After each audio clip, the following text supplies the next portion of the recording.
بسم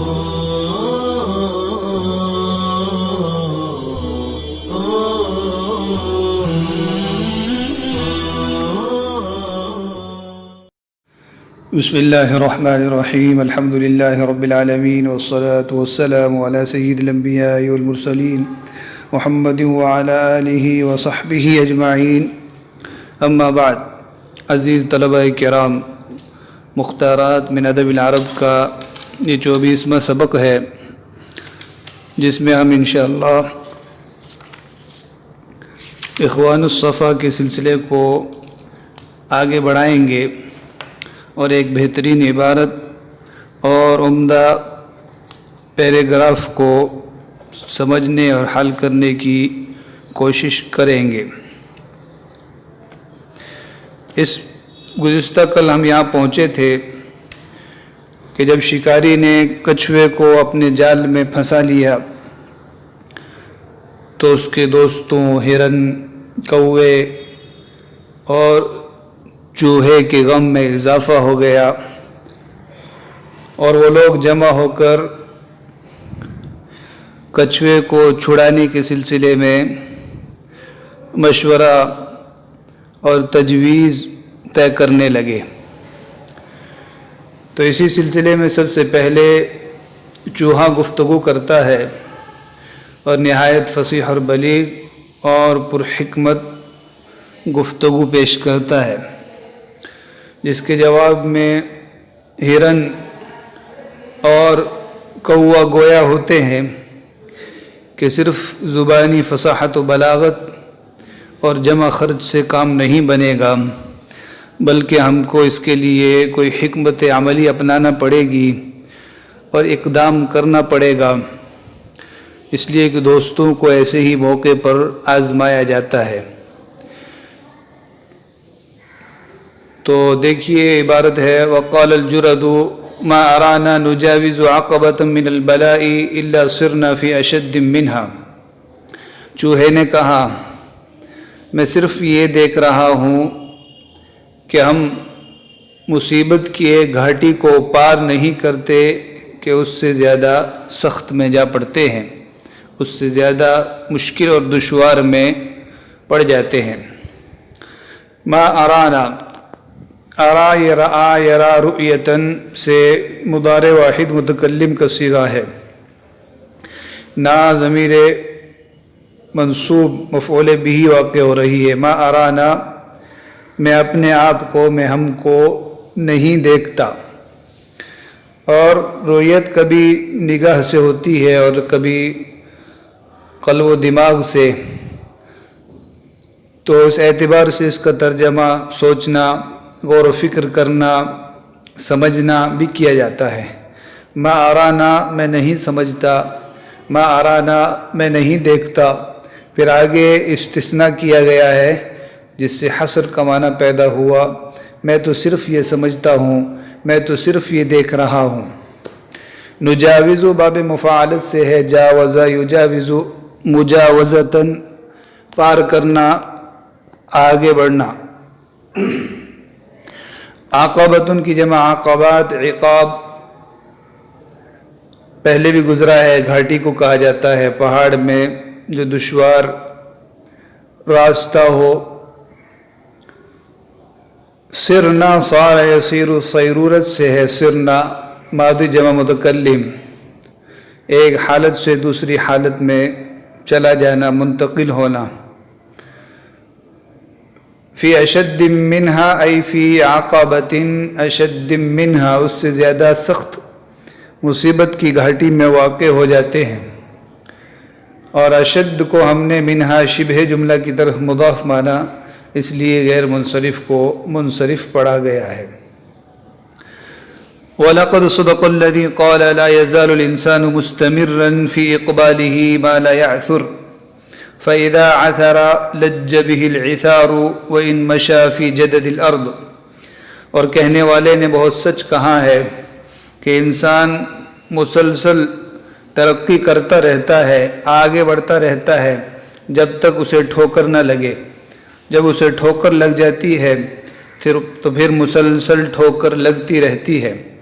گرچہ وہ ہموار زمین میں ہی چلے۔ لا یزال ایک آنا کے اخوات میں سے ہے، استمرار اور دیمومت کو بتلاتا ہے۔ مستمرن استمرار سے اسم فاعل کا صیغہ ہے، لا یزالو کی خبر ہونے کی بنا پر منصوب ہے۔ اقبال باب افعال کا مصدر ہے، آگے بڑھنا، ترقی کرنا۔ یعثر، عثر یعثر عثرا وعثورا وعثارا، ٹھوکر لگنا، لغزش کھانا۔ لجا یلج لجن و لجاجتن، اس کا معنی دائم رہنا، مستمر اور برقرار رہنا، چمٹ جانا، مسلسل کسی ایک حالت میں مصر رہنا۔ تو اس کا فاعل ہے العثار، لج به العثار، ٹھوکر اس سے چمٹ جاتی ہے، ٹھوکر اس کے ساتھ برقرار رہتی ہے۔ اعثار یہ اس چیز کو بھی کہا جاتا ہے جس سے انسان ٹھوکر کھائے، اور مطلقاً ٹھوکر کو بھی کہا جاتا ہے۔ اسی سے حجر عثرۃ، راہ کے روڑے کو کہا جاتا ہے۔ جو چیز کسی آدمی کے لیے رکاوٹ کا باعث بنے اس کو حجر عثرہ کہا جاتا ہے۔ لا تکن حجر عثرۃ لأحد، کسی کی راہ کا روڑا مت بنو، کسی کے راستے میں رکاوٹ مت ڈالو۔ جدد کی جمع اجداد، ہموار زمین کو کہا جاتا ہے جس میں نشیب و فراز اور ٹھوکر لگنے کی چیزیں نہ ہو۔ من سلک جدد الارض امن من العثار، جو ہموار زمین میں چلتا ہے وہ ٹھوکروں سے محفوظ رہتا ہے۔ ایک ضرب المثل ہے جو عافیت کے لیے استعمال کی جاتی ہے اور کسی کام کو صحیح ڈھنگ سے کرنے کے لیے استعمال کی جاتی ہے، کہ جو کسی کام کو صحیح ڈھنگ سے، طریقے سے، تجربہ کار لوگوں کی رہبری میں کرتا ہے اسے ٹھوکر کم لگتی ہے۔ آگے چوہا کہتا ہے وَحَذَرِي عَلَى السُّلْحَفَاتِ خَيْرُ الْأَصْدِقَاءِ الَّتِي خِلَّتُهَا لَيْسَتْ لِلْمُجَازَاتِ وَلَا لِالْتِمَاسِ مُكَافَأَةٍ، مجھے تو کچھوے کا ڈر ہے جو بہترین ساتھی تھا، جس کی دوستی بدلہ چکانے یا کوئی معاوضہ طلب کرنے کے لیے نہیں تھی۔ حذری یہ مبتدا ہے، مصدر کی اضافت یا متکلم کی طرف ہوئی ہے۔ حذر یحذر حذرا، ڈرنا، بچنا، محتاط رہنا۔ کن علی حذر، محتاط رہو، بچ کے رہو۔ خذوا حذرکم، اسی سے ہے۔ خیر الاصدقاء، بہترین دوست، صدیقن کی جمع اصدقاء ہے۔ خلتن اور خلتن، خا کے ضمہ کے ساتھ اور خا کے کسرہ کے ساتھ، اس کی جمع خلال آتی ہے۔ دوستی، الفت، مودت، بھائی چارگی کو کہا جاتا ہے۔ مجازات، جازا یجازی، مجازات باب مفاعلت، بدلہ دینا۔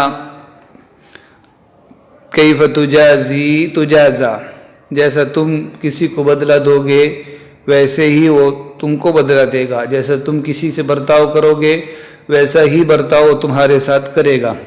التماس باب افتعال سے طلب کرنا، تلاش کرنا۔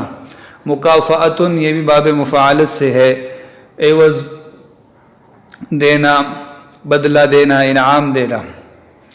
وَلَكِنَّهَا خِلَّةُ الْكَرَمِ وَالشَّرَفِ، خِلَّةٌ هي أفضل من خِلَّةِ الوالد لولده، خِلَّةٌ لا يزيلها إلا الموت، لیکن وہ بڑی شرافت اور عزت و اکرام والی دوستی تھی جو باپ کے اپنے بیٹے کے ساتھ دوستی سے بھی کہیں بہتر اور افضل تھی۔ ایسی دوستی جسے صرف موت ہی ختم کر سکتی ہے، زائل کر سکتی ہے۔ تو چوہا کچھوے کی بہترین صداقت اور دوستی کی تعریف کر رہا ہے کہ وہ کسی غرض اور مقصد کے لیے نہیں تھی، بلکہ بے لوث اور پرخلوص دوستی تھی، بڑی شرافت اور عزت و اکرام والی دوستی۔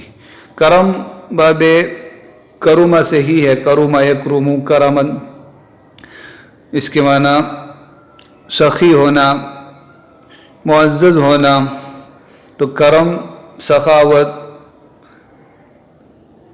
معزز، شرافت وغیرہ کو کہا جاتا ہے۔ اور شرف بھی باب کرومہ سے ہے، شروفہ یشرف شرفن، معزز ہونا، محترم ہونا، صاحب شرافت و کرامت ہونا۔ والد باپ کو کہا جاتا ہے، اس میں فاعل کا صیغہ ولد یلید باب ضرب سے، ولد کی جمع اولاد، ولدان، اور ولد بیٹا، ازال ازالتن باب افعال سے زائل کرنا، ہٹانا، ختم کرنا، الموت یہ اس کا فاعل ہے۔ وَيْحٌ لِهَذَا الْجَسَدِ الْمُوَكَّلِ بِهِ الْبَلَاءُ الَّذِي لَا يَزَالُ فِي تَصَرُّفٍ وَتَقَلُّبٍ، افسوس ہے اس جسم کے لیے جس کے ساتھ مصیبت لگی ہوئی ہے، جو برابر الٹ پلٹ اور اتار چڑھاؤ میں رہتا ہے۔ وَيْحٌ کلمہ ترحم ہے، کلمہ بد دعا ہے، اس کے متعدد ترجمے کیے جاتے ہیں۔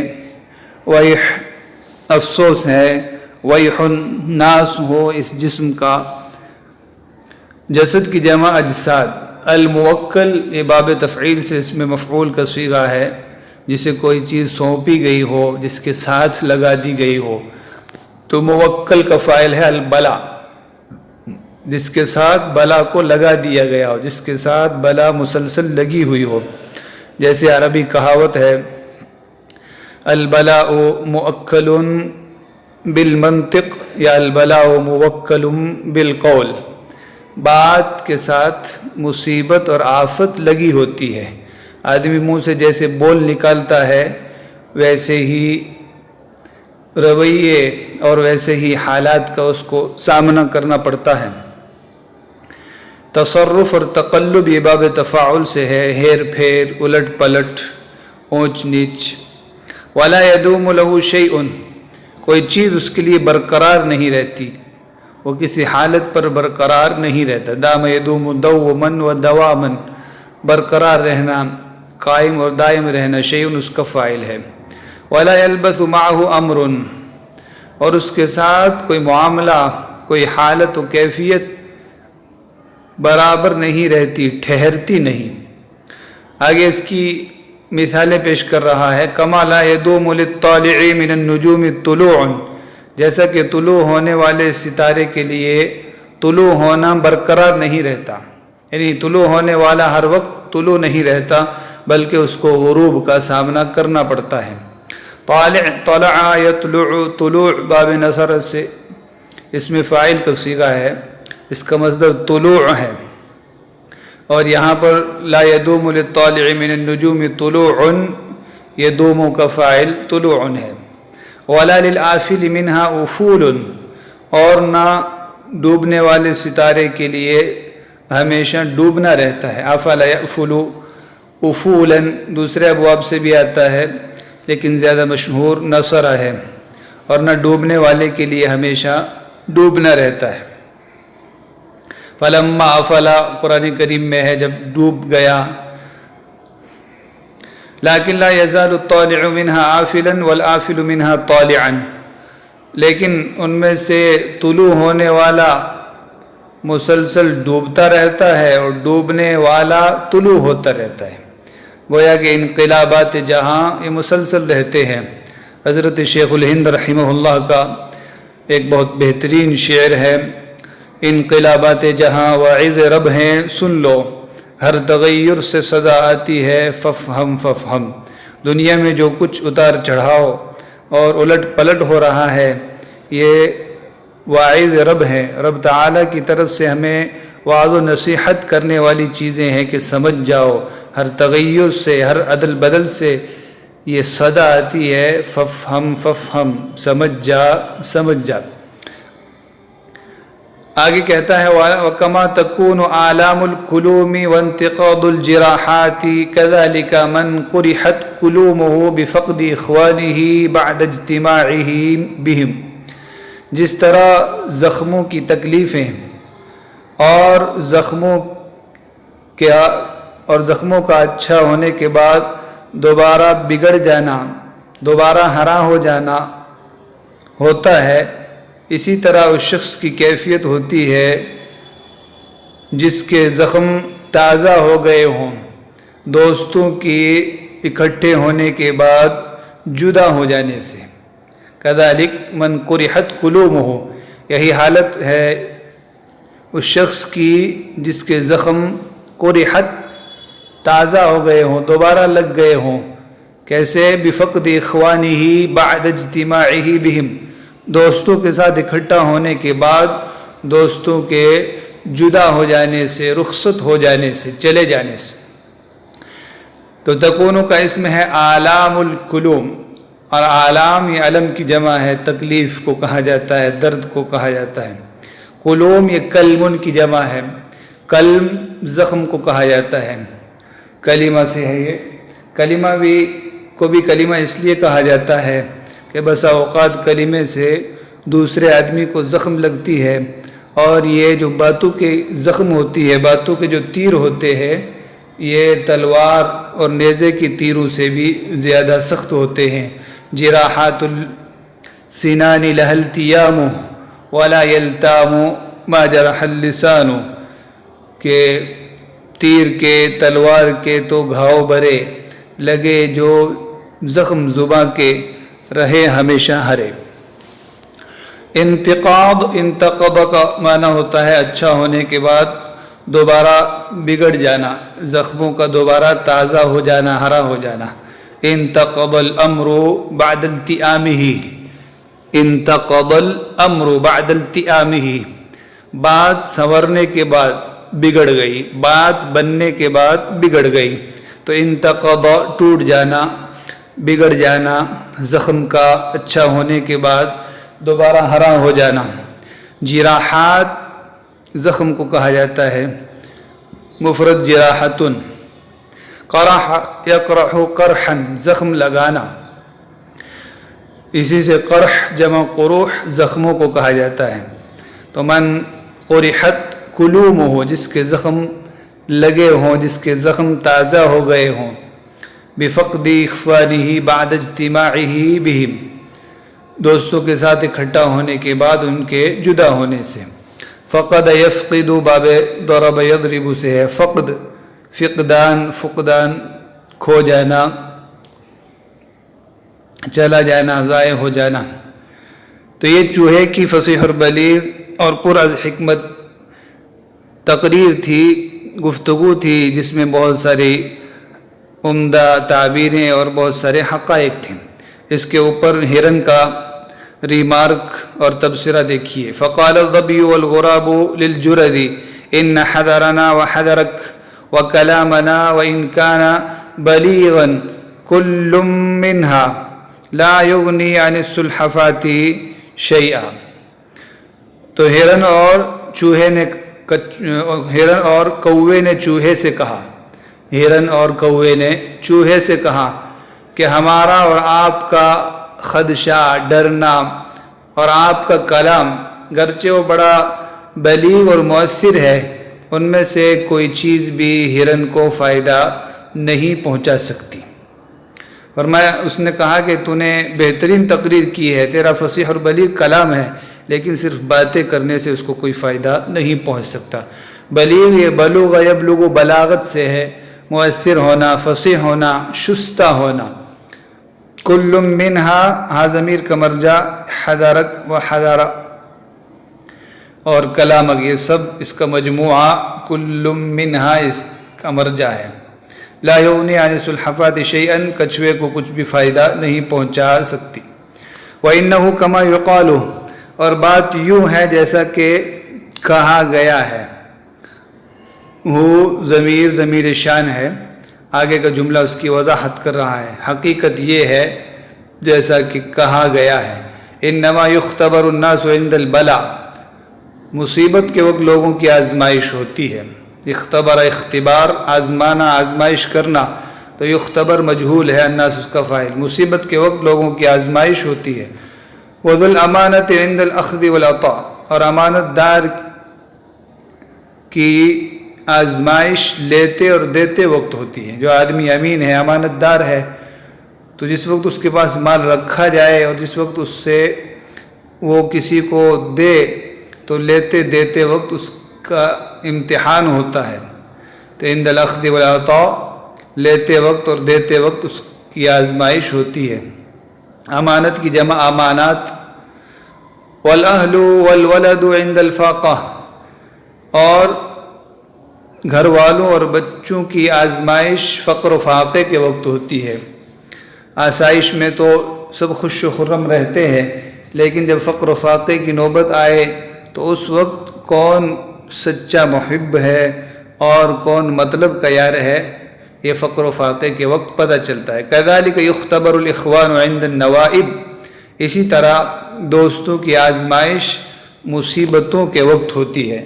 نوائب یہ نائبتن کی جمع ہے، نازل ہونے والی، آنے والی ناگہانی آفتیں اور مصیبتیں۔ تو یہ ہرن اور کوے کی باتیں تھیں، جس میں بہت بہترین تعبیریں ہم کو ملی، جن کو زبانی یاد کر لینا چاہیے۔ مزید سلسلہ جاری ہے انشاءاللہ، 2 اسباق میں ہم اس سبق کو مکمل کریں گے۔ وصلی اللہ وسلم علی نبینا محمد وعلی آلہ وصحبہ اجمعین۔